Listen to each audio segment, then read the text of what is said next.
Seja louvado.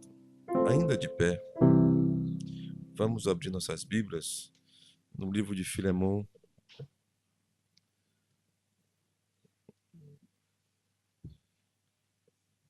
É meu desejo que Deus nos dê a todos um bom dia, um dia abençoado.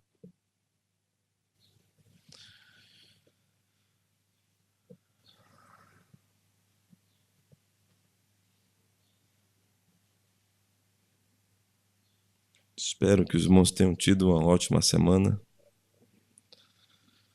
Nós temos bênçãos para contar, não é? O veículo do filho do irmão foi furtado, mas graças a Deus foi recuperado. E nós oramos e ele entrou em contato conosco. Eu penso que nós somos uma família. E ele tentou falar comigo, não conseguiu, ligou para o irmão Álvaro. Que telefone é um problema, viu? Mas às vezes o começo do dia é bem atrapalhado em nossas casas, né? Mas vocês sabem como me achar, podem me achar, liguem. Me dê o privilégio de orar por você. Eu estou aqui para isso. Então, o veículo foi achado e Deus seja louvado, né? Eu creio. Bonito falar, eu perguntei, o carro tem seguro? Aí o irmão Júnior, filho do irmão José, disse, só o de Deus. Eu digo, tá me dizendo isso? Eu brinquei. E é verdade, o seguro é de Deus mesmo. É Ele quem guarda. Porque o seguro maior que você tem que guardar, o que tem que estar seguro é a sua vida. E nenhum papel que você pagou vai guardar a sua vida. Então é Deus mesmo. E mesmo que não recuperasse o carro, a alegria de ter saído com vida. É verdade. Ficam os dedos, vão-se os anéis. É desse jeito. Mas então, no tempo que nós vivemos hoje, eu penso que nós devemos ir para a guerra sabendo que vamos ganhar. Então, se você vai ter um carro, você sabe que vai pagar IPVA. Não vai andar ilegal. Você vai ter que pagar IPVA, não é só o carro, não. E depois que você paga IPVA, você sabe que não garante toda a sua segurança. Porque se houver algum tipo de batida, alguma coisa, você está com problema. Então é melhor você pagar todo mês um pedacinho do seguro que cobre suas dívidas. Então, se você vai ter um carro, eu te aconselho a ter um seguro. É por nossa sociedade, para você viver tranquilo. Eu digo isso como alguém que viveu muitos anos sem seguro de carro. É melhor você ter um seguro. Mas o seguro que nos vale é Jesus Cristo. Eu estou feliz com a recuperação do carro do nosso irmão. Também hoje é um dia especial para mim. Minha esposa completa anos. Hoje é um dia especial para mim. Minha esposa está ficando está ficando mais perto de Jesus Cristo, mais perto de mim. Nem parece, ninguém disse que ela tem só 25 anos. Mas eu estou feliz, né, com tudo isso. São alegrias que temos tido. Amém? Então vocês podem abraçá-la, depois cumprimentá-la. Lembro do pastor que disse, olha, as irmãs podem abraçar, os irmãos nem cheguem perto. Você já sabe como é que é. Muito bem, então Deus tem nos abençoado sempre. Não é porque nós buscamos, não é porque nós oramos, não é por nada que tenhamos feito. É porque Deus nos abençoa mesmo. Em gratidão, então, nós servimos a Deus. Não há troca. Não há nada que você possa dar a Deus, não. Apenas você o serve porque você o ama. E você ora porque você gosta de ficar em sua presença. Amém? Não por nenhum interesse. Deus seja louvado.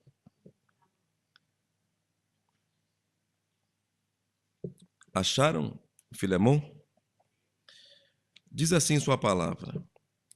Paulo, prisioneiro de Jesus Cristo, e o irmão Timóteo, ao amado Filemão, nosso cooperador, e a nossa irmã Áfia e a Arquipo, nosso camarada,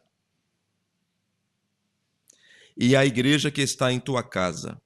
Graça a vós e paz da parte de Deus, nosso Pai, e da do Senhor Jesus Cristo. Essa é a tua palavra, Senhor. Tu és responsável por ela. Nos abençoe, Senhor, porquanto queremos ouvir a tua voz. Em teu nome, Senhor Jesus Cristo. Amém. Poder sentar. Graça a vós e paz da parte de Deus, nosso Pai, e da do Senhor Jesus Cristo. Graças dou ao meu Deus, lembrando-me sempre de ti nas minhas orações. Ouvindo a tua caridade e a fé que tens para com o Senhor Jesus Cristo e para com todos os santos. Até aqui nós vemos que Paulo saudou com graça a vós e paz da parte de Deus, nosso Pai.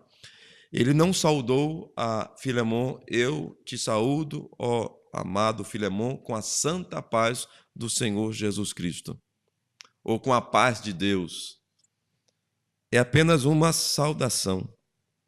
Não é doutrina você saudar com a paz do Senhor, não para Paulo. E você sabe que Paulo é o padrão para aqueles que hão de crer em Jesus Cristo para adquirir salvação, vida eterna. Mas ele saúda com a graça a voz e paz da parte de Deus. Então, paz da parte de Deus. Que saudação é essa? Está vendo? Você pode saudar um irmão como você desejar, contanto que tenha graça, que tenha paz, que tenha Jesus, que tenha Deus na sua saudação, que tenha misericórdia, não é? Então você saúde seu irmão, sabe? Não só com palavras, mas a saudação vem de dentro do seu espírito para o espírito do seu irmão. E ele sente isto. Muito bem. Ouvindo da tua caridade, caridade é amor, e a fé que tens para com o Senhor Jesus Cristo e para com todos os santos. Este é Filemon. Para que a comunicação da tua fé seja eficaz no conhecimento de todo o bem que em vós há por Cristo Jesus. Tive grande gozo e consolação da tua caridade, porque por ti, ó irmão, as entranhas dos santos foram recriadas. O que foi isto, Paulo? Filemon havia regozijado, recriado, alegrado até as entranhas do povo de Deus. Ele deveria ter feito alguma coisa que o povo ficou muito contente com a atitude dele. E espero que sejamos nós assim também, pessoas, irmãos, que façamos coisas que deixemos o povo de Deus feliz até as entranhas, sabe? Até dentro. Amém? Pelo que, ainda que tenha em Cristo grande confiança para te mandar o que te convém, olha só, Paulo mandar em Filemon. Vocês não acham que aqui é muito demais, não? Um homem mandar em outro homem? Você manda em sua mulher e em seu filho na sua casa? Hoje em dia nem mandar em mulher se pode mais. Quem manda, bom, vocês sabem como as coisas são. Mas Paulo disse, eu podia te mandar um homem. Por que será? Pelo que ainda que tenha em Cristo grande confiança para te mandar. Então quer dizer que Paulo, sendo o pastor de Filemon, o guia em Cristo de Filemon, o obreiro que assistia a Filemon, ele podia, em Cristo, mandar em Filemon. Então, o pastor pode mandar na igreja, então. Será que é isso que está dizendo? Ou ninguém manda em mim? Muito bem. Pensem nisto. Pelo que ainda que tenha em Cristo grande confiança para te mandar o que te convém, todavia peço-te. Todavia, peço-te. Mas, porém, sobretudo, não é isso? Outro sim, peço-te. Ele podia mandar e tinha confiança, ele tinha confiança para mandar em Filemon, mas estava pedindo. Todavia peço-te antes por caridade, sendo eu tal como sou, Paulo o velho. Então aqui nós sabemos que quando essa carta foi escrita, Paulo era um velho. Então você pode ver a idade de Paulo e aquilo que nós temos pregado acerca de Paulo. Paulo aqui é um velho. E também agora prisioneiro de Jesus Cristo. Ele era prisioneiro, ele ficou em cárcere, ele ficou preso domiciliarmente, não é? Em casa. Será que era porque ele tinha foro privilegiado? Muito provavelmente, porque Paulo era cidadão romano, só podia ser julgado pelo alto escalão. Ele tinha o direito de ser ouvido por César. Não averiguei esse ponto, mas provavelmente ele estava preso em casa porque ele tinha um foro privilegiado. Não sei. Penso eu isto. Agora, prisioneiro de Jesus Cristo. Peço-te por meu filho Onésimo, que gerei nas minhas prisões. Prepare-se para jogar seus... E eu falo aqui, e esse culto fica na internet. Então, prepare-se para jogar seu preconceito fora. Prepare-se para jogar suas frustrações fora, seus complexos fora. Porque esta é a palavra. Observe. Peço-te por meu filho Onésimo, que gerei nas minhas prisões. Então, se você gera um crente em Jesus Cristo, ele é seu filho na fé. Deve ser respeitado. Eu penso assim, que você deve reverência a quem te gerou na fé. Sabe? Eu penso. Como se deve reverência? O termo não é reverência, seria respeito, consideração. Peço-te por meu filho Onésimo, que gerei nas minhas prisões. Bom, você tem gerado filhos na fé e nas suas prisões? Você tem algum fruto para Cristo? Eu me preocuparia com isso. Ou então você sabe que você é para Deus uma noiva ou uma mulher estéril. Não sai nada de você, não? Você não tem filhos para Deus? Eu me preocuparia com isso. Você não ganhou ninguém para Jesus em sua vida cristã?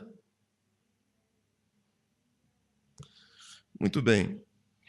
Talvez o ide por todo mundo e pregar o evangelho não seja para você, né? Talvez o evangelismo não seja para você. Eu penso que não. O qual, noutro tempo, esse é Onésimo, o qual, noutro tempo, te foi inútil, mas agora a ti e a mim muito útil, eu tu tornei a enviar. Quer dizer, esse Onésimo foi gerado na fé por Paulo, mas agora Paulo estava, em outro tempo ele foi inútil para esse Filemon, mas agora Paulo estava enviando esse Onésimo de volta a Paulo. Por quê? De volta a Filemon. O que Onésimo era de Filemon? Vamos saber. E tu torna a recebê-lo como as minhas entranhas. Quer dizer, recebe este como a mim mesmo. Eu bem o quisera conservar comigo, para que por ti me servisse nas prisões do evangelho. Está vendo? É que ele não podia sair de casa, será que era por isso? Sei também que Paulo ficou preso não em casa, mas talvez esse Onésimo, nessa eu não averiguei, mas se era útil, era útil. Ele podia ficar em casa preso, mas Onésimo podia ir no mercado comprar alguma coisa, podia ir, podia voltar. E mesmo se estivesse numa prisão, na masmorra, Onésimo podia ir e voltar e fazer serviço de office boy, né? Vocês sabem. Para que por ti me servisse nas prisões do evangelho. Ah, quer dizer que você tem que servir um homem? Que é isso, Paulo? Eu sirvo a Deus, nem a você, não, Paulo. Vocês estão vendo? Mas o fato aqui é que há uma palavra, antes de tudo mais, que é confiança. Muito bem. Mas nada quis fazer sem o teu parecer, para que o teu benefício não fosse como por força, mas voluntário. Está vendo? Paulo podia dizer, não, você vai ficar aqui, porque em Onésimo, em Filemon, mando eu. Não, Paulo não fez isso. Paulo tinha confiança para fazer, mas como ele era correto, o que você deve ser, e se você pode fazer tudo corretamente, você faça. Algumas vezes não tem tempo de você dizer cada palavra, mas Paulo ali tinha tempo. Então preferiu comunicar a Filemon o que ele queria. Eu não sei o final da história. Eu não sei se finalmente Filemon é dado para Onésimo, é dado a Paulo. Eu não sei. Porque muitas das coisas não foram escritas, não é? Você sabe.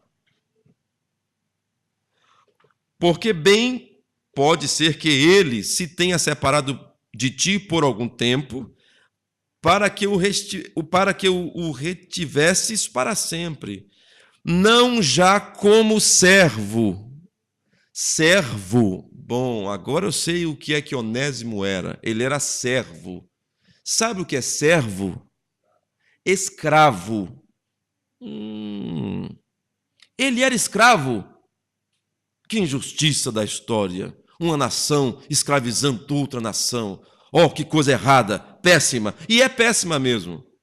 Vamos libertar Onésimo da escravidão. Paulo não tinha essa ideia. Paulo não era abolicionista. Paulo era um evangelista. Porque você pode ser livre e escravo ao mesmo tempo. Muito bem.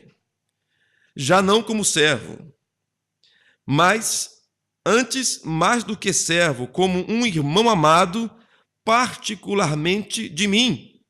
E quanto mais a ti, assim na carne como no Senhor.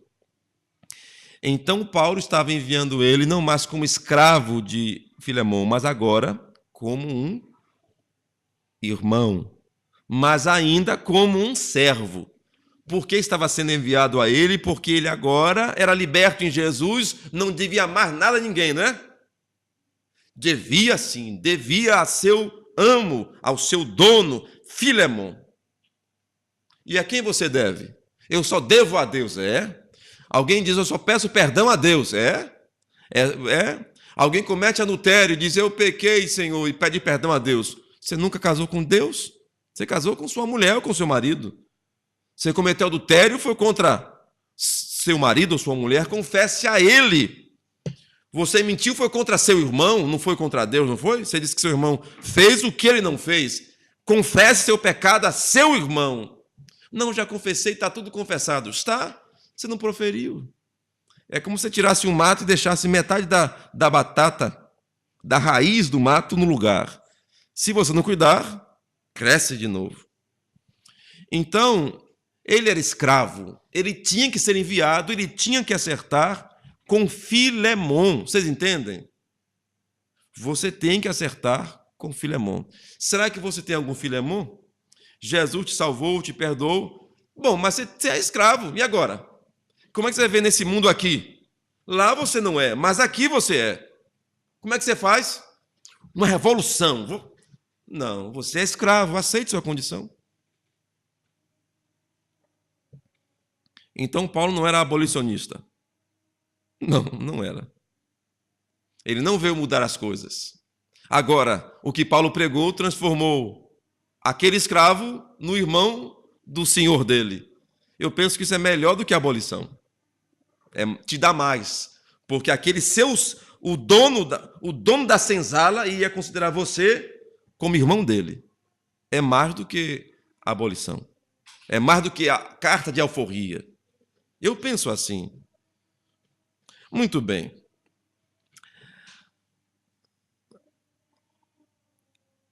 Não já como servo, antes, mais do que servo, como irmão amado. Ele disse mais do que servo, irmão amado. Particularmente de mim, e quanto mais de ti, assim na carne como no Senhor, ele pergunta. Assim, pois, se me tens por companheiro, aí que está outra palavra. Nós já passamos por confiança e por muitas palavras boas aqui. Mas agora vem outro ponto importante, companheiro. Nós somos companheiros. Confiança e companheiros. Companheirismo é o que nós devemos ser nessa igreja. Nós devemos ter confiança e sermos companheiros. Assim, pois, se me tens por companheiro, recebe-o como a mim mesmo. Agora pronto. Não quer saber o que é que Onésimo fez, se ele roubou, se ele não roubou, se ele... Veja só. Confiança é uma coisa importante, viu? Eu vou contar uma história para vocês depois. Confiança.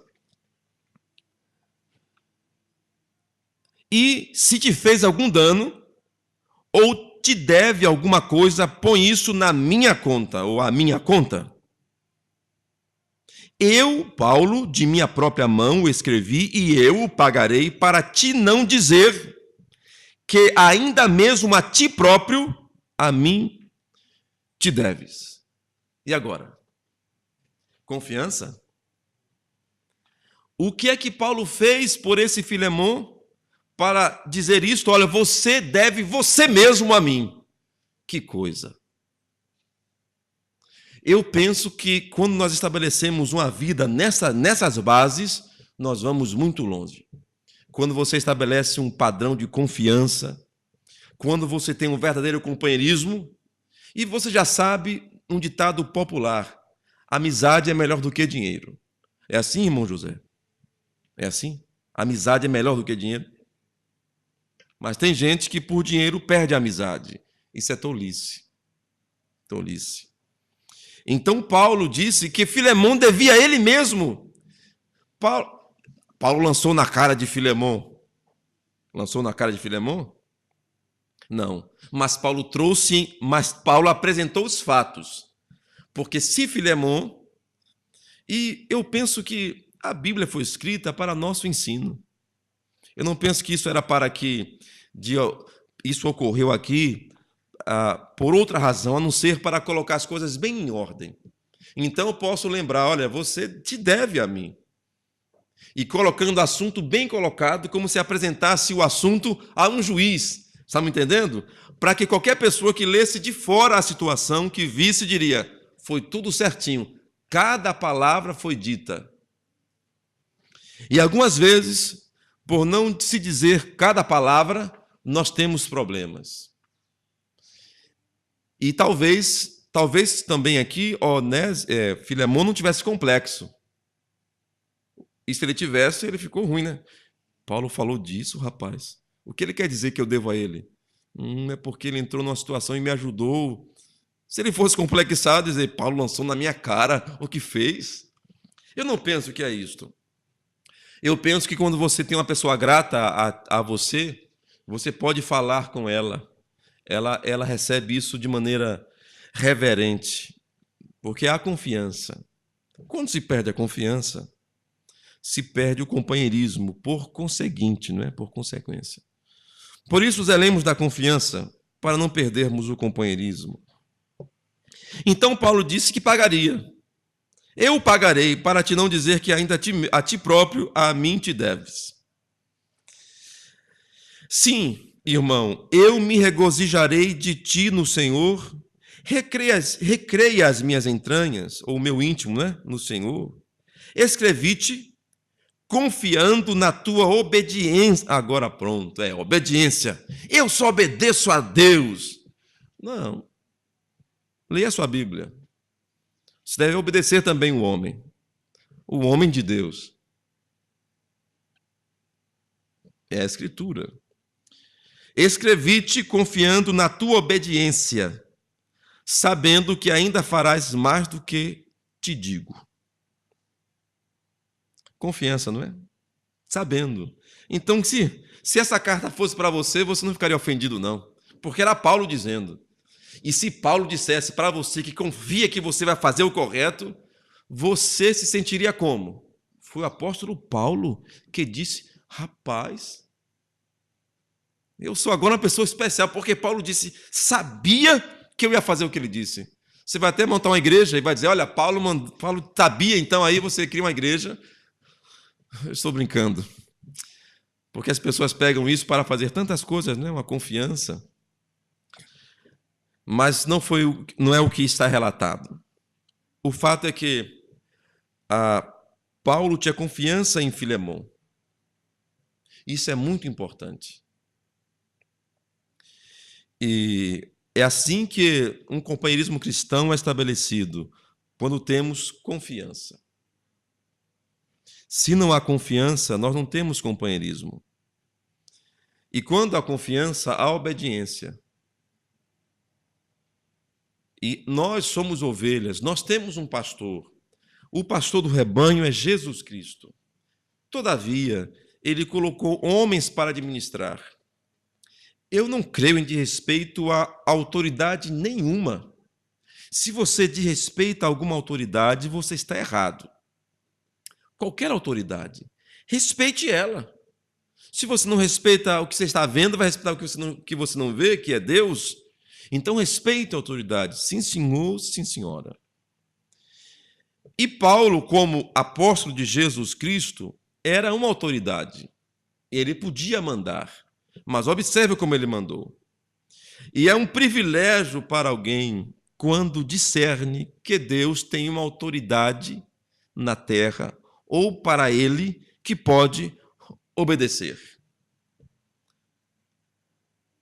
Claro, isso é de boa fé, isso é com confiança, porque também sei das coisas erradas que acontecem porque há ovelhas de Jesus Cristo confiam em pastores que não representam a Jesus Cristo e servem a esses homens como se servissem a Jesus Cristo, o que está certo, porque é assim que deve ser feito.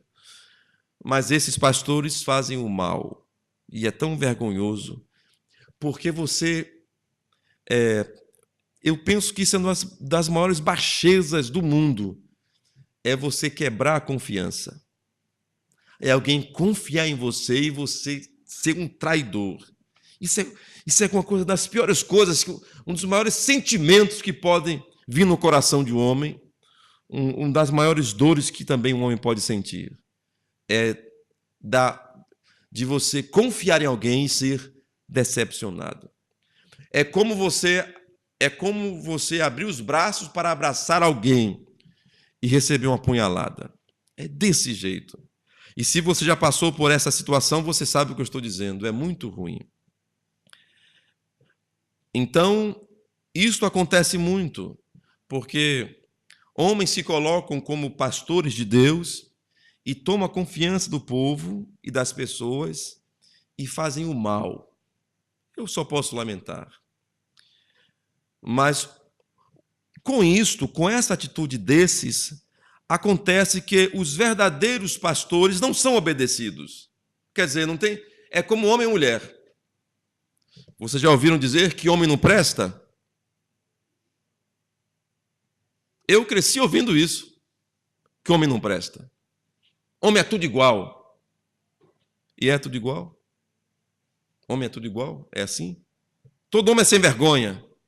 Deve ser que a pessoa que fala que todo homem é sem vergonha só viveu com um homem sem vergonha. Está entendendo? Nunca encontrou um homem de verdade. E a experiência dela passa para os outros. Do outro lado, homem diz, mulher também, mulher não presta. É porque você só escolheu mulher errada. Aí mulher não presta. Então você que é uma mulher decente sabe que é mentira.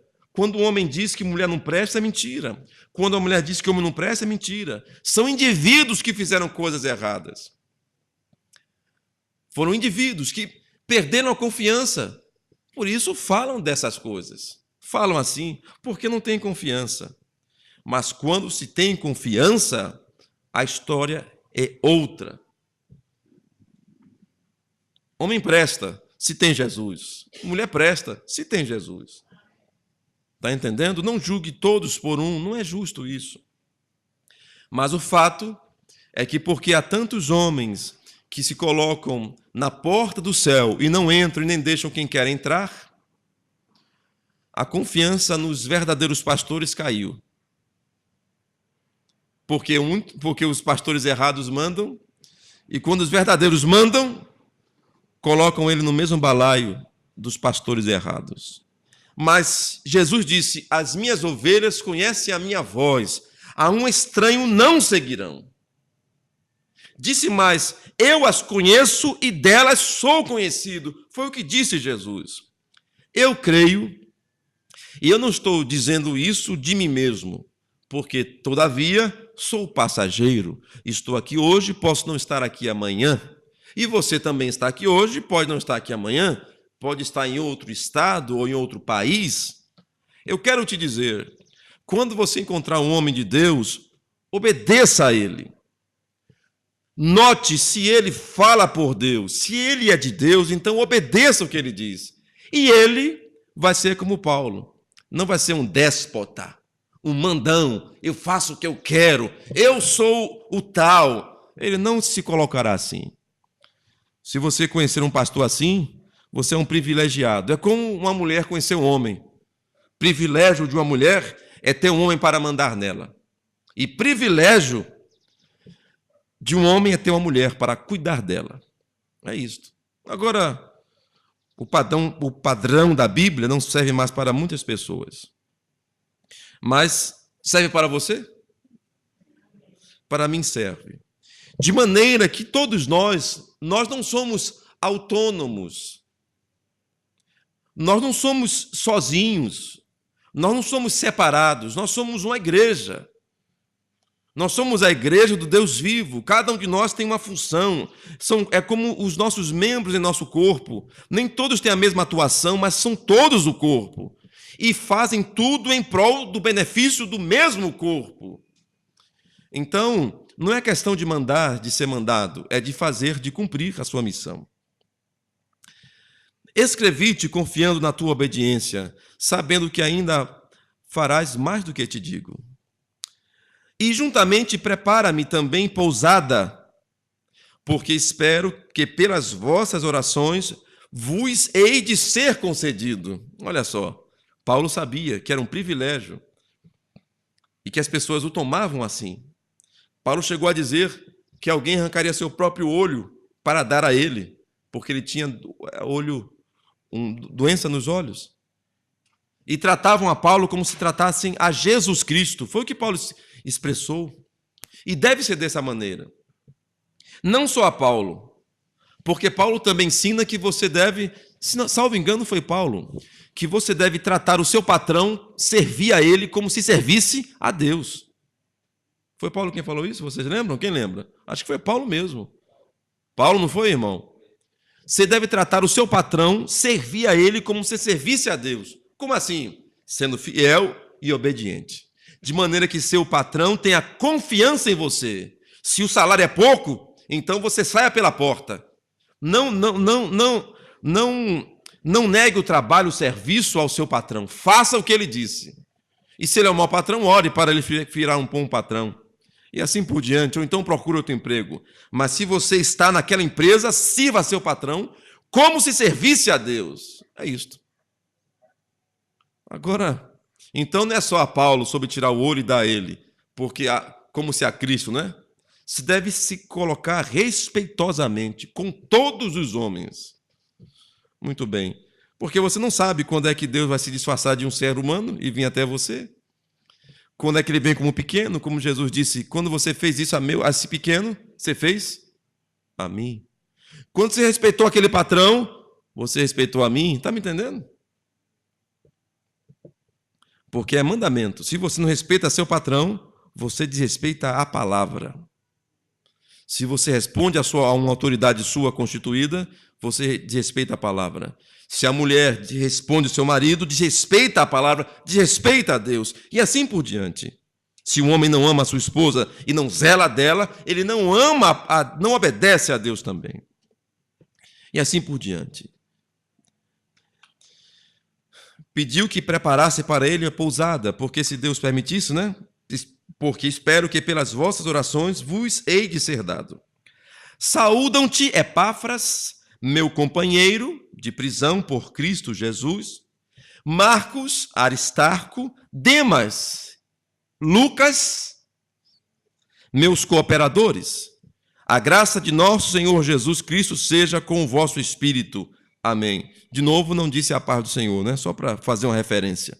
A graça de nosso Senhor Jesus Cristo seja com o vosso espírito. Amém. Uma coisa final. Confiança.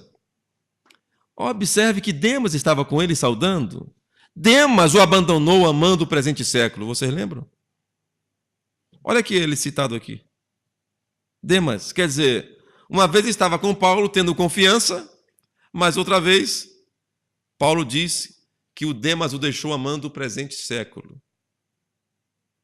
Eu creio que foi em Tito, né? Demas me abandonou. Penso que foi isso em Tito ou Timóteo.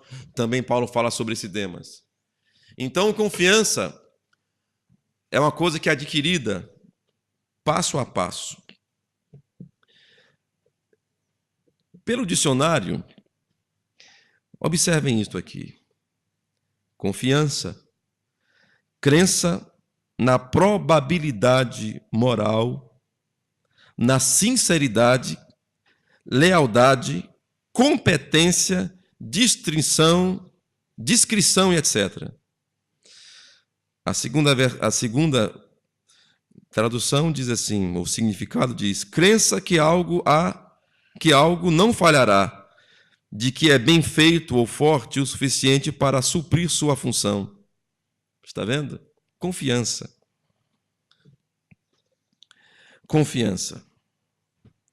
Confiança é o mesmo que fé, porque fé é confiança. Fé é confiança absoluta em alguém ou algo, crédito. Você deve confiar em Deus. Devemos ter confiança, companheirismo. Não só, primeiramente, é claro, em Deus, mas se você age sem confiança, sem fé, e tudo que não é por fé, é pecado. Se a palavra fé tem a ver com confiança, então tudo que eu faço sem confiança é pecado. Não é interessante como nós ficamos apenas na porta? Por exemplo, tudo que não é de fé é pecado. Tudo bem, o que é fé? Confiança. O negócio não ficou maior?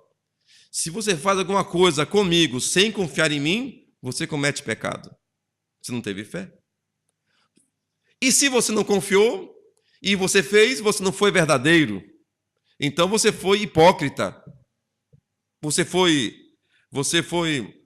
em palavras simples, você foi falso. Primeiramente com você. Você não devia ter feito se você não tem confiança.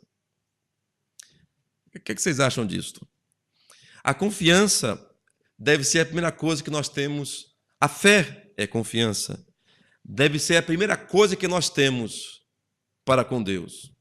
Sem fé é impossível agradar a Deus, porque você deve crer nele. Não é isso que diz a Escritura? Começo de Romanos ou Coríntios agora? Sem fé é impossível agradar a Deus.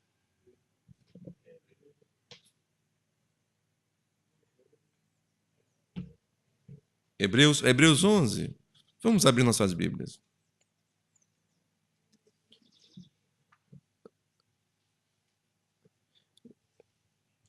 Exatamente. Hebreus 11. Verso 6. Ora, sem fé é impossível agradar-lhe, porque é necessário que aquele que se aproxima de Deus creia que ele existe e que é galardoador dos que o buscam. Amém.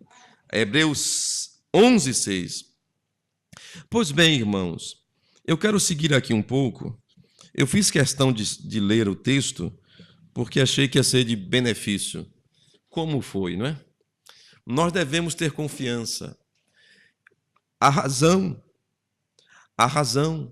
de termos tantos problemas é porque não confiamos. Agora, a confiança também vem de outra coisa. Se você diminuir fé, não tem fé, por isso tem problema. Muito bem. Fé é confiança. Muito bem. E confiança é você acreditar que vai dar certo, é você o quê? O que é confiança? É você, pela sua experiência, saber que aquilo vai funcionar. Isso é confiança. Nós precisamos de experiência. Experiência gera confiança, confiança gera fé. Esse é o ponto. Que tipo de experiência você tem tido para você ter a confiança e que eleve a sua fé em Deus? Porque Deus é uma pessoa.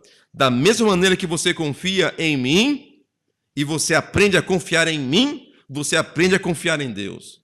Como você trata o mesmo tipo de relacionamento que você constrói com uma pessoa, você constrói com Deus, que também é uma pessoa. Você precisa ter uma experiência com Ele.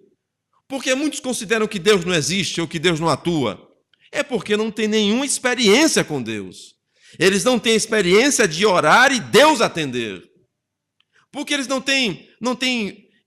porque eles não creem em cura divina. É porque eles nunca estiveram doentes e nunca oraram e Deus, por sua graça, os curou sem tomar remédio nenhum. Quando algum dia passar por essa experiência, eles terão então confiança e terão então fé. Amém. Coisa boa, não é? Como é que construímos nossos relacionamentos pessoais? Você tem um colega de trabalho, então você passa a conviver com ele. E situações da vida acontecem e você vê que ele age de certa maneira. Isso lhe dá uma experiência. E você segue com ele, trabalhando com ele no próximo ano ou na semana seguinte, outro assunto igual acontece. Então ele agiu daquela mesma maneira. Você diz, E você vê então, vai vivendo com aquela pessoa, se relacionando, e ela sempre faz a mesma coisa. Então você, quando acontece alguma coisa e a pessoa falta, você tem confiança que aquela pessoa não fez aquilo igualmente como fez naquelas suas outras experiências. Você é aquilo que você faz. Não o que você fala, o que você faz. Amém. Então você pode juntar essas experiências.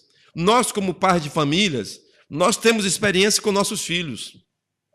Não precisamos que ninguém julgue. Eu falo isso porque é um exemplo bem prático. Você, por experiência, sabe como seus filhos agem. Se alguém der queixa de seu filho, você vai saber se ele agiu assim ou não, pela experiência. Você não precisa que ninguém julgue seu filho, você julgará. E se ele mentir para você, ele perderá a sua confiança. Por isso, aos filhos, eu digo, não mintam para os seus pais. Digam sempre a verdade. Mesmo que não lhe beneficie hoje, você dizer a verdade, mas amanhã vai ser beneficiado. Então, expresse sempre, seja sempre verdadeiro. Vou dizer uma coisa, falar sempre a verdade nem sempre é bom. Você não será o mais popular. Não te quererão mais. As pessoas da nossa geração preferem mais ser consoladas com a mentira do que feridas com a verdade. Então, quem fala a verdade não é gente boa. Para quê? Eles querem viver a mentira. Eles querem um tipo de droga que tirem ele do seu tempo, da sua mente normal. E se você vem e diz a verdade, não é. Você se torna um estraga-prazeres. Mas diga a verdade. Então, voltando ao caso de um pai com a família, o seu filho age mal, você sabe como é que seu filho age, você tem uma experiência com ele. E aí você tem confiança com ele, que ele não fez. Lembro, e perder a confiança é um negócio muito triste. É traição, sabe? Eu penso que a pior desgraça que pode acontecer é perder a confiança, ou ser traído. Traído a confiança.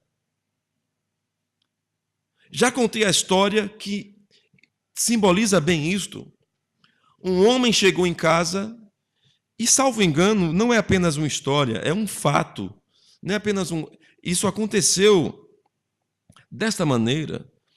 Um homem chegou em casa, deixou seu filho pequeno no berço, e o cachorro livre na casa.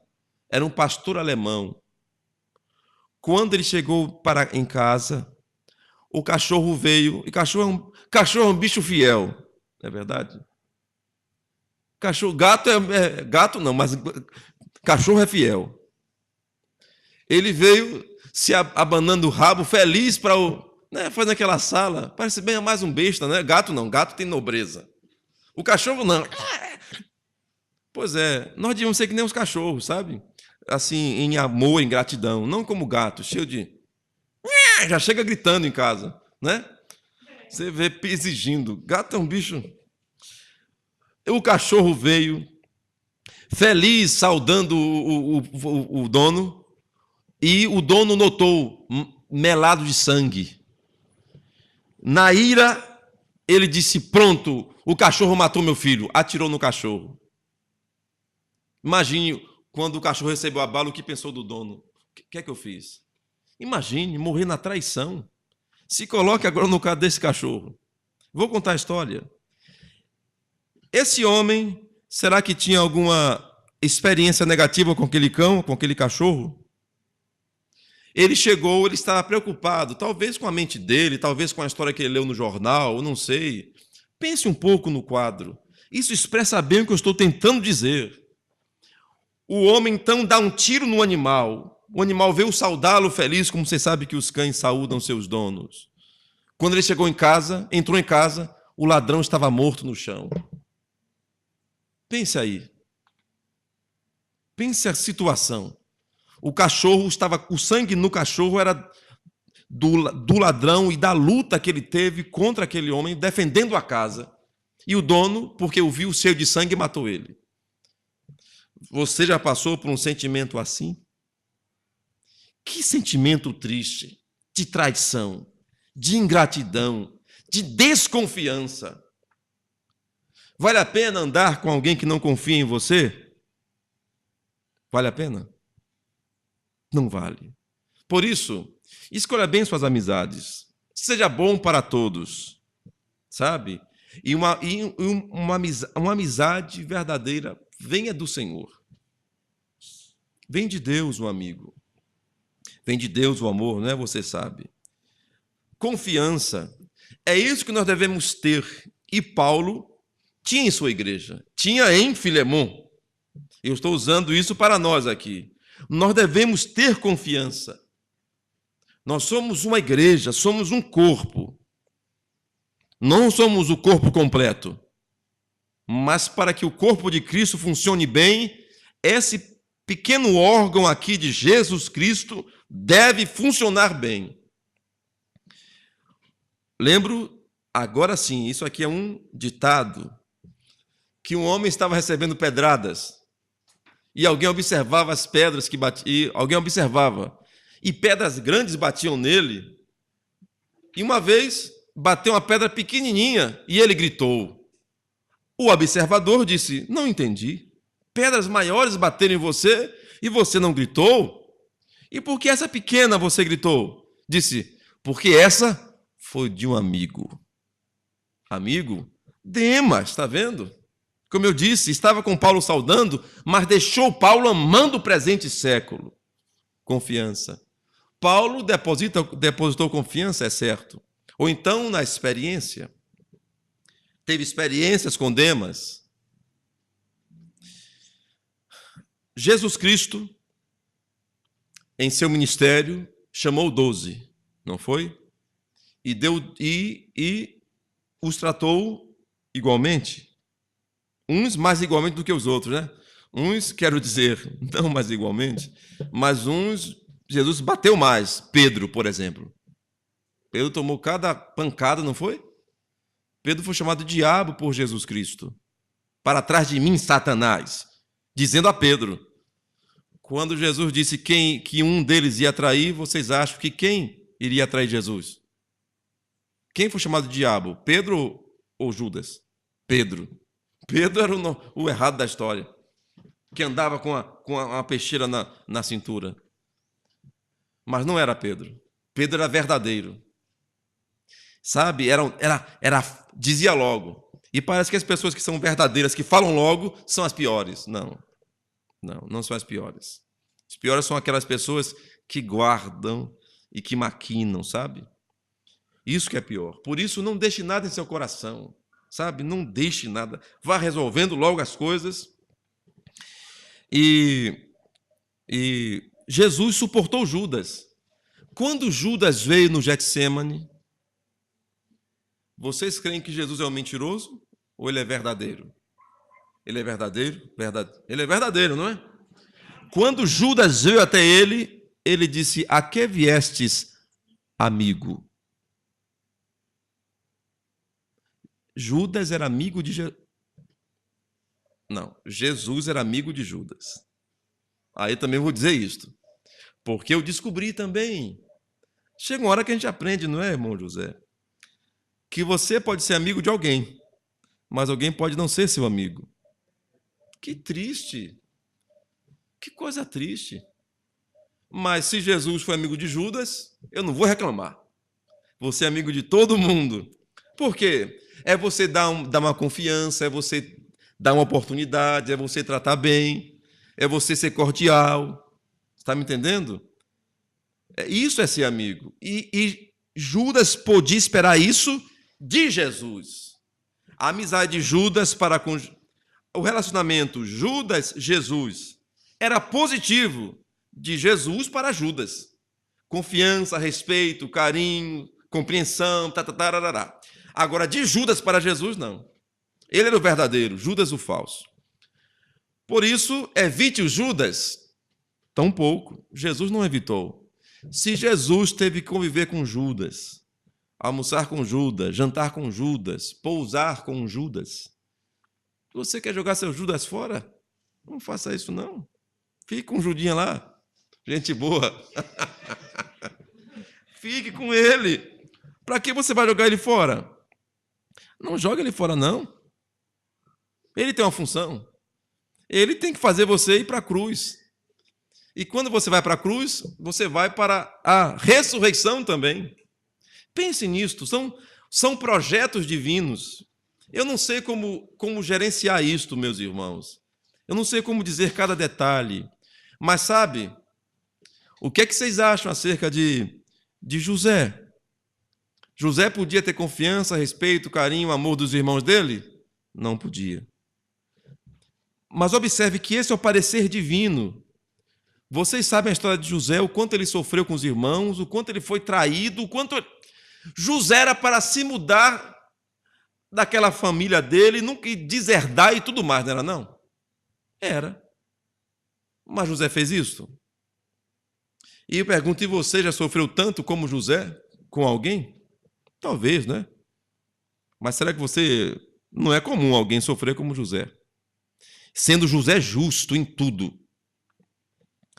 Mas quando você vê no livro de Apocalipse, há 12 tronos para os irmãos de José, rapaz. E está certo isso? Para os traidores, para os errados.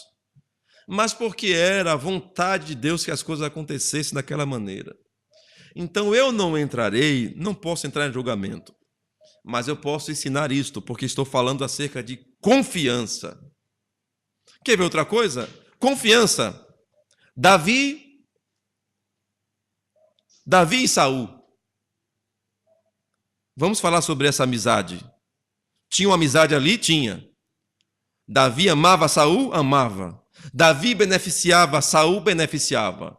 Davi comia na mesa de Saul? Comia. Eles eram amigos? Havia confiança? Não havia confiança. Saul não confiava em Davi. Começou Saul então perseguir Davi. Davi então fez o quê? Começou a perseguir Saul. Não. Ele fugiu. Isso é a Bíblia? Quando houve a oportunidade de Davi mostrar que não era inimigo de Saul, quando ele foi no acampamento e cortou um pedaço do seu manto ali, e ele gritou lá para Saul para dizer: olha, como prova, Deus me deu sua vida hoje, eu a poupei, e me disseram para tomá-la, e eu não fiz. que seja manifesto que não há maldade do meu coração para com ti, ó meu Senhor. Quem sou eu? A pulga? Uma pulga? Foi o que ele disse. O Senhor está aqui procurando uma pulga, ainda se humilhou. E Davi, viu? Teve seus problemas, Davi, mas era um homem de Deus. Pois bem, Davi voltou a comer na mesa de Saul quando? Davi morreu amigo de Saul? Davi era inimigo de Saul? Amava Saul? Amava. Será que morreu amigo? Eu arriscaria dizer sim, sim, morreu amigo. Porque nunca fez nada de mal contra Saul. Agora, e Saul era amigo de Davi? Davi podia ir na casa de Saul? Eu vou tomar um café com Saul hoje. Vá, Davi. Você vai morrer, Davi. O que eu posso fazer com isso, irmãos? O que é que você pode fazer com isso? Você tem a obrigação de seguir amando. Você tem a obrigação de pagar o mal com o bem. Agora, se você sabe que vai abraçar alguém para receber uma facada pelas costas, isso é suicídio. Se você não sabe, você abrace. Mas se ele só deu um cortezinho, você, olha, não presta não. Abracei e tomei um corte. Se eu abraçar de novo, não. Deus me livrou de uma. Sabe, eu falo isso porque é desse jeito. Confiança. E quando você perde a confiança, alguém pode falar, confiança se perde uma vez só. Eu não diria isto, porque tem Deus na história. Porque uma pessoa pode ser mudada depois que fez uma traição, fez uma coisa errada. Mas o que eu sei é o seguinte, quando você confia em alguém e aquele alguém traz sua confiança, você perde a confiança. Você perde a fé. Não quer dizer que a pessoa vai fazer de novo, é que você não tem mais fé. Vou exemplificar. Alguns irmãos num carro, voltando uma viagem depois de um culto. O motorista, o irmão, o filho e o genro. Então, o pai, que estava dirigindo, começou a dormir. Alguém disse, epa! Aí ele acordava. Aí, não, estou bem, vou. E assim o rapaz dormindo. Aí, sendo acordado e dormindo, o carro zigue-zagueando. Então, em certa altura, o genro disse, ei, irmão, deixa eu dirigir. O irmão disse, eu prefiro eu dormindo do que você acordado. O que é isto? Confiança. O irmão preferia dirigir sonolento do que dar o carro para alguém que estava acordado. Por que será? E você que dirige, você sabe o que eu estou dizendo. Mas aí eles pararam logo num posto, tomaram uma água, e aí ele recobrou seu instinto normal e seguiu a viagem. Confiança é uma vez só que você diz, se perde uma vez só. Não diria isto. Mas deve ser reconstruído. Se uma pessoa falhou com você, então perdoe. E a Bíblia manda perdoar. Agora, recobrar a confiança é outra história. Você perdoa, mas você então vai construir de novo as mesmas experiências, o mundo girará de novo e outras ações vão acontecer e aquela pessoa terá a oportunidade de provar o contrário, que naquele momento ela falhou, mas você ainda pode confiar nela. Vocês estão me entendendo? É desse jeito. Você pode, então, recobrar-se e voltar ao seu ponto de novo como você tinha. Sabe? E eu sei também que os homens, o ser humano, fracassa. Então, se alguém fracassou, não merece perder a sua confiança. Porque é fraqueza humana. Por isso, não julgue com demasiado rigor alguém. Seja justo, sabe? Tenha o Espírito Santo. Sabe? Nós julgaremos até os anjos. Será que não sabemos julgar coisas pequenas entre nós? Sabemos, sim. Muito bem, meus irmãos. Isto é confiança. Confiança leva à fé. Se você não tem confiança, você não tem fé. nós temos, deixa eu ver aqui, vai dar 11 horas. Até aqui eu quero dizer uma coisa, concluir assim. Para você receber alguém e ter fé nele, confiar nele, é porque você tem uma experiência. Amém? Eu construí minha vida até aqui baseado em minhas experiências. E eu sou um cristão. Eu sei que a Bíblia é a verdade. Eu cresci, eu conheço a Escritura. E eu caminhava com Jesus Cristo, e a vida com Jesus, eu estava dizendo, é uma experiência. Da mesma maneira que você constrói um relacionamento de amizade, ou de namoro, até casamento com alguém, da mesma maneira você constrói um relacionamento com Deus. Você ora, e você espera Ele falar, então alguma coisa acontece em sua vida, e você sabe que foi Deus quem fez, e você conhece como é que a pessoa, como é que dele age, então você se aproxima, e vai se aproximando, se aproximando, se aproximando, até ser íntimo dele, e segredos serem contados que você não contaria a qualquer um. Assim é minha vida. Nós fomos crescendo. E eu, em certa altura, eu gostava da vida com Deus, gostava da palavra, sabia que estava no local certo, em crer em Deus, mas eu comecei a ver, e isso é Deus, eu comecei a ver, é minha experiência, eu não posso dar lá a você. Eu comecei a ver que o ambiente onde eu estava, com meus companheiros que serviam a Deus, não era exatamente perfeito. Cantavam-se o hino.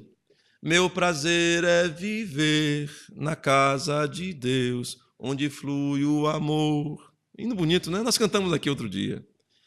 É minha experiência. Eu me senti hipócrita cantando isso, porque eu não vi amor, na verdade, fluindo. Eu não vi amor. E isso foi algo particular meu, eu não estava querendo, não estava fazendo nenhuma briga, não estava brigando com ninguém. Apenas algo do meu coração. Eu me sentia mal. Agora, para onde eu iria? Iria para o mundo? Não. Mas sabe o que era isso? Era Deus tratando comigo. Porque eu sabia que havia um amor verdadeiro. Eu sabia que é um Deus verdadeiro. Então, a minha história começou a mudar. Eu orei num determinado momento da minha vida que Deus tomasse a minha vida e fizesse com ela o que quisesse, que tomasse direção da minha vida. E Ele assim o fez. Mudou minha vida completamente, eu sei que foi Ele. Não foi o ministério de um pastor, não foi o ministério de um pastor, não foi o ministério de um profeta, não foi William Branham. Então, se alguém fala, você crê em irmão Branham? Irmão Branham, para mim, chegou depois. Quem chegou primeiro foi Jesus Cristo. Eu não confundo as coisas. Eu sei da minha história e você sabe a sua história. Se alguém quiser dizer assim, você adora um homem, ele não conhece nada. Eu não adoro nenhum homem, não adoro a Deus. Não adoro nenhum homem, nem considero nenhum homem, nem aquele que diz que eu adoro um homem. Quem é você? Alguém diz para mim que eu adoro um homem, mas não é um homem falando para mim que eu estou adorando outro homem? Então, cuidado com os homens. Creia em Jesus Cristo. Então, eu sei o que eu creio. Então, Deus mudou minha vida. Qualquer um pode falar que eu adoro um ser humano. Qualquer um pode dizer para mim que eu sou idólatra. Mas eu sei que eu não sou. E Deus sabe que eu não sou. Essa é a segurança que eu tenho. Eu sou uma pessoa absolutamente livre. Estou aqui porque eu quero, não porque ninguém me forçou. Pelo contrário, mandaram foi eu sair. E eu fiquei. Não estou servindo a pastor nenhum. Está me entendendo? Não sigo a obreiro nenhum. Sirvo a Jesus Cristo. E se você tiver a mesma experiência que eu tenho, você fará a mesma coisa, servirá a Deus. Mas também, meus irmãos, digo isso, eu nunca lembro de, em condição normal e em consciência, de sã consciência, eu estar ofendendo alguma autoridade. Não. Não quer dizer que você tem que ser desrespeitoso, não. Respeite a todos. Mas eu sirvo a Deus. Não venha para cá num sentido bem simples, me dar alguma carteirada, que você é alguma autoridade. Não respeito isso. Respeito o Espírito Santo. Nesse caso, refiro-me à fé. Alguém dizer, não, você me respeita porque eu sou... Você é o quê? Eu sou fulano de tal. Você é um ser humano. Te respeitarei porque você é um ser humano. E eu devo respeito a todos. Até os meus inimigos eu devo respeitar. Agora, querer me guiar, outorgando para si uma autoridade no campo. No mundo, a autoridade você comprova com a carteira, com uma farda, sabe, com um diploma. Mas a autoridade na fé você comprova com o tipo de espírito que você tem. Não adianta você dizer, eu estou aqui, eu estudei tantos anos, eu sou o dom, não interessa se você seja o dó, o ré, o mi, ou o sol, ou o si, ou o lá. Não me interessa o que você é. O espírito que você tem causará em mim esse respeito. Vocês me entendem? É isto. E vocês, homens e mulheres de Deus, vocês sabem, quando você está na presença de uma autoridade, aquilo te impõe reverência. Quando você está... Quer ver? Quando você está diante de uma criança, por exemplo, santidade, aquilo ali toca em você para ser respeitado. Quando você está com uma verdadeira mãe que está cuidando do seu filho, se você é um ser humano comum, isso lhe toca a respeito. Quando você está com um pai ou com a mãe, você sabe que isso lhe impõe respeito, porque é um pai, é uma mãe. Autoridades que Deus estabeleceu, coisas de Deus. Então, eu não tenho respeito pelos homens, respeito a Deus, a sua palavra. Então, e eu tive essa experiência de conhecer a Deus. E quando você ama a Deus, você ama os homens. Se você diz que tem uma experiência com Deus e você passa a ser desrespeitoso, você está mentindo. Você respeita a todos. Você ama a todos, até o Judas. Então, na minha experiência, foi como eu conheci esta mensagem. Então, Deus mostrou-me o que eu estava desconfiando. Era Deus mostrando. Deve ter uma igreja em algum lugar, deve ter uma... Bom, eu era a igreja. E haviam outros que também eram a igreja. Porque a palavra igreja quer dizer os chamados. Igreja não quer dizer templo. Templo é uma coisa, igreja é outra. Igreja é o conjunto dos chamados.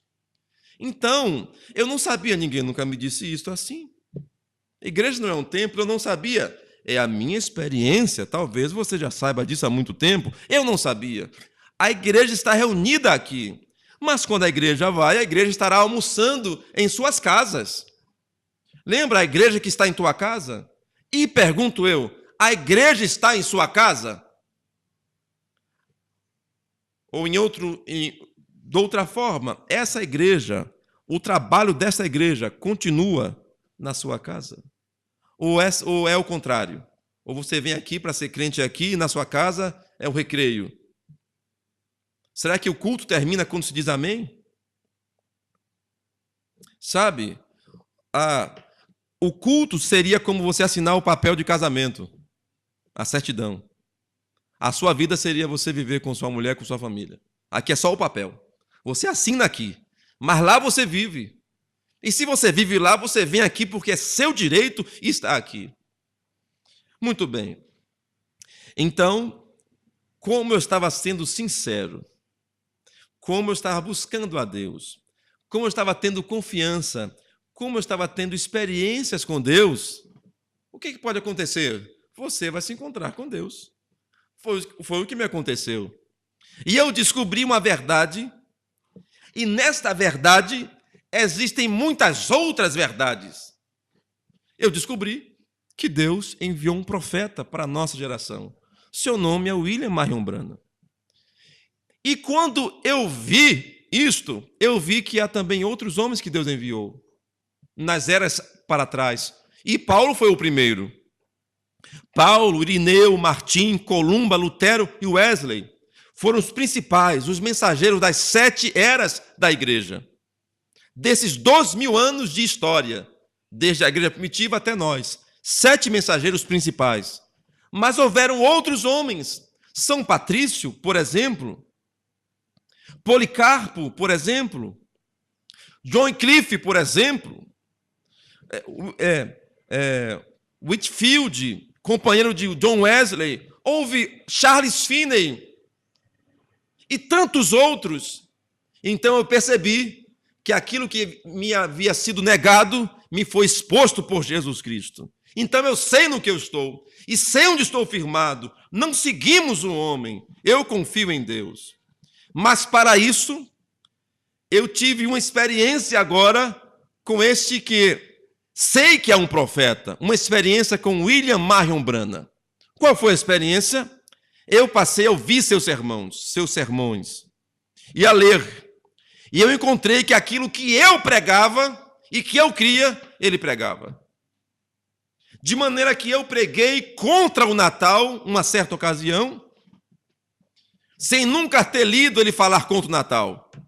Depois eu lendo, eu vi que ele falou que o Natal é pagão. E eu disse que o Natal era pagão, nenhum pastor tinha pregado para mim ouvir isto. Eu entendi que o que eu pregava era o que ele pregava. Então eu pude somar experiência com experiência para ter confiança. Se você não lê a mensagem, você não sabe o que eu estou dizendo. Mas eu vim de uma experiência, sabe? De uma experiência. Por isso, comece de algum ponto, comece agora mesmo. Então, quando eu sei que Deus enviou um profeta, como Filemon tinha confiança em Paulo, eu posso obedecê-lo porque eu sei que eu estou fazendo a melhor coisa para mim, obedecer um homem que Deus mandou.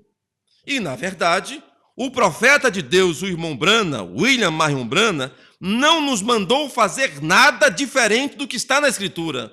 A primeira coisa, batizar em nome de Jesus Cristo. A próxima coisa, buscar o Espírito Santo. E no mais, viver uma vida limpa que honre a Jesus Cristo. Qual o defeito? A ceia é com vinho e com pão sem fermento. Qual é a discrepância? Qual é o problema? Uma vida de santidade e honestidade. É isto. E nós encontramos pelos fatos de que ele era um profeta. E se ele era um profeta, eu posso chamar ele de profeta. Mas isto é incomum para aquele velho sistema onde eu fui gerado. Mas eu nunca levantei a mão. Quando você levantou a mão na igreja, quando perguntaram quem quer aceitar Jesus, você entendeu bem? Não perguntaram para você assim, ó, quem quer ser pertencente a esta igreja? Aí você disse, eu quero. A proposta foi essa? Não. Quem quer aceitar Jesus?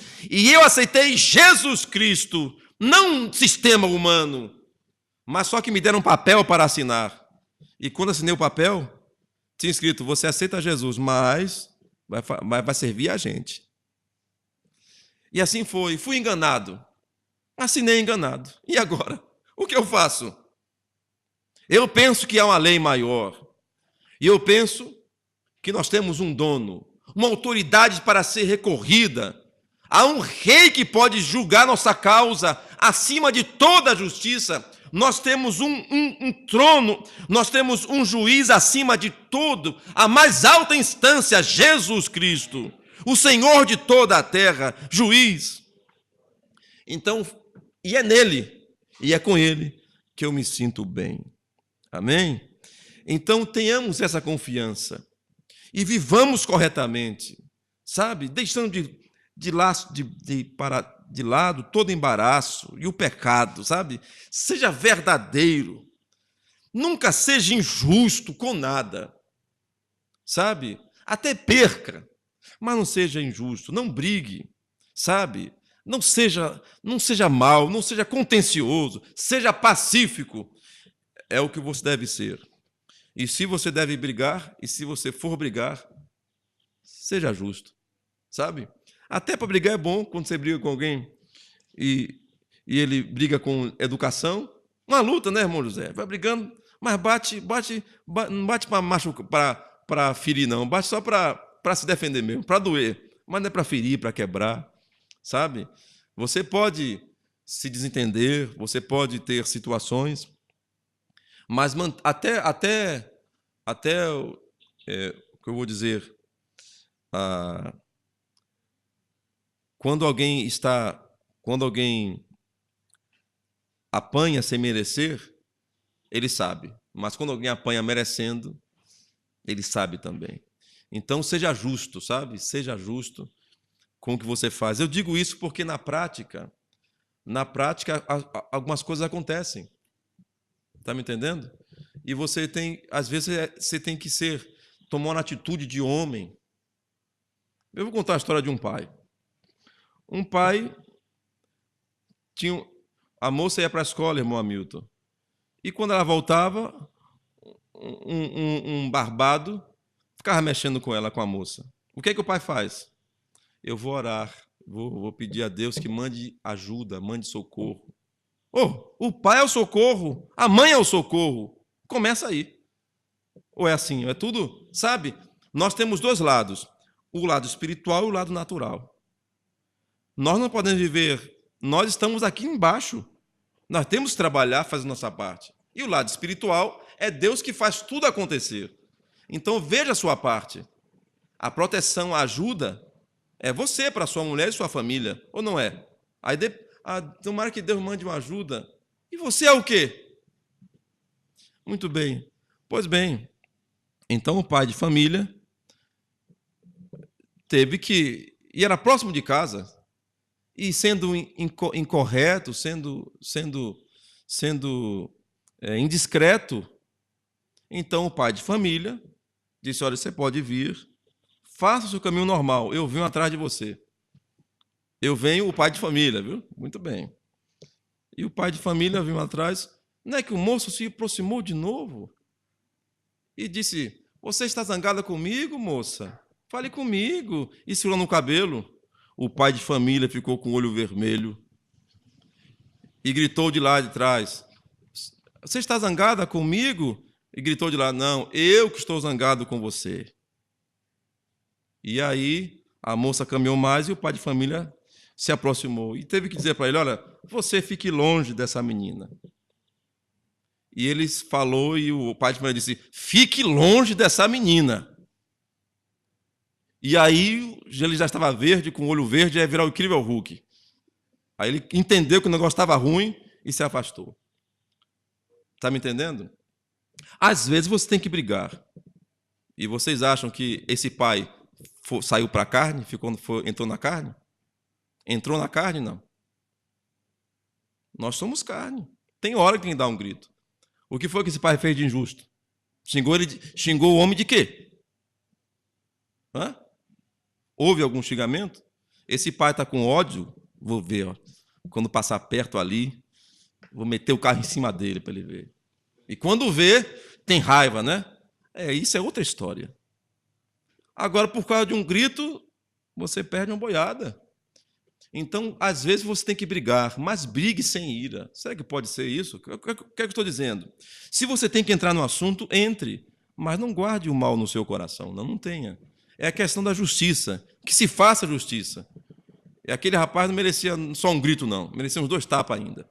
Só levou o grito. Vai reclamar de quê? Não, me gritou comigo. Gritou. Sabe? Direitos humanos. Eu fui ofendido. Muito bem.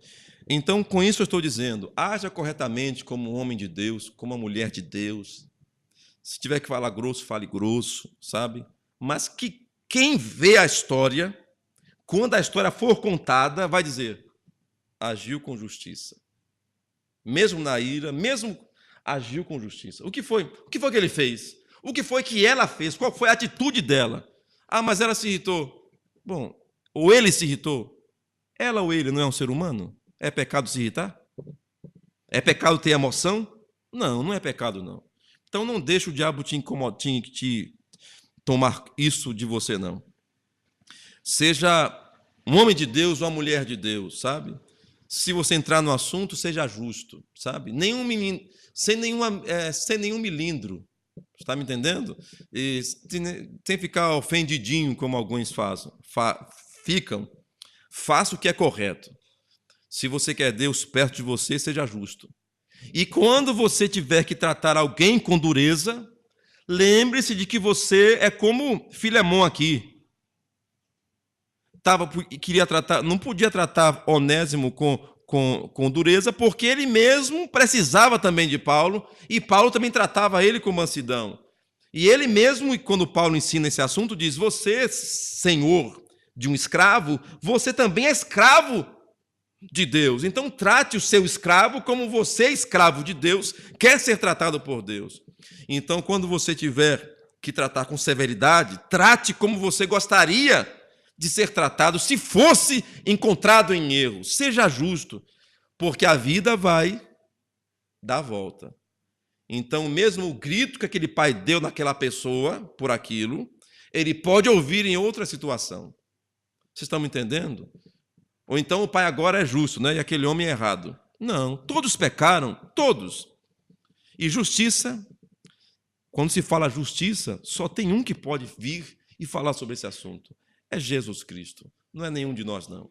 Nós estamos aqui somando nossas experiências, melhorando, mas chegará o tempo que nós seremos como Ele é. Deus abençoe a todos. Vamos ficar de pé. Nós estaremos de volta para a comunhão, se Deus permitir, às 7 horas. Deus seja louvado. Nosso irmão Cleito não está presente por questão de trabalho. Orem por ele para Deus o ajudar a vencer as lutas. Amém? Nós temos irmãos ausentes. Orem por eles, as lutas, dificuldades. E vamos permanecer juntos em Cristo. Vamos orar. Senhor, nosso Deus e nosso Pai, eu te agradeço muito por esta manhã e por tuas bênçãos, Senhor. Obrigado porque tu és bom e sempre nos tem ajudado. Nós temos orado, o Senhor tem respondido. Ó grande juiz, nos concede, nós, os teus filhos, sermos justos aqui embaixo e darmos um bom testemunho, Senhor, para com todos. Perdoa nossas fraquezas, nossas ofensas contra ti, Senhor, nossos pecados. E nos concede viver uma vida que te honre, enquanto aguardamos a tua vinda. Em teu nome, Senhor Jesus, nós te oramos, lembrando daqueles que verão este culto pela internet, que sejam igualmente abençoados, curados e salvos por ti, Senhor Jesus Cristo. É o que nós desejamos para nós mesmos e te pedimos em teu próprio nome, Senhor Jesus Cristo. Amém. Deus abençoe a todos. Vamos em paz. Aleluia.